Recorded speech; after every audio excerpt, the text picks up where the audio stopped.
A somewhat brief commentary on the ethics and etiquette of reading minds. So, they can hear the big thoughts, but what about the small ones?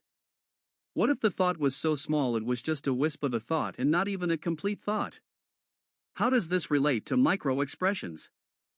Can they only read active thoughts that are being thought, or can they access deep memories and read thoughts that have not been thought in hours, days, or weeks previous?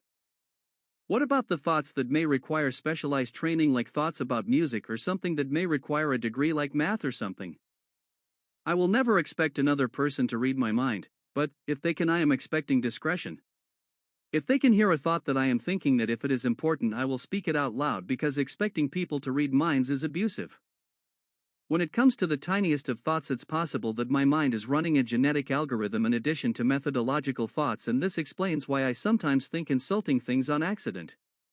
What this means is that I can control the thoughts that are expressed by speaking, but the thoughts that too small to speak or represent with my body may not actually be something I can control. Reassuringly, these would just be the smallest of thoughts that in a literal sense people cannot be legally held accountable for, because there is no way to collect evidence. https://en.wikipedia.org/wiki/genetic_algorithm.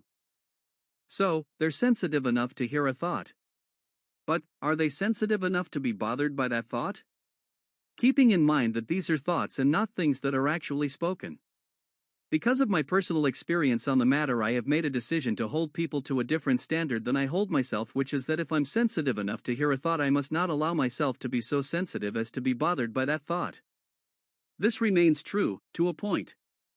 If they're just tiny little wisp thoughts, I don't care, but if they spend the entire night threatening to stab me, that would be a different thing. If someone discovered that their thoughts were being heard, I believe it to be reasonable that they would want to discontinue interacting with those people. It is okay to not interact with people as a result of your mental disorder, and your mental disorder doesn't have to be real for you to stop hanging out with people.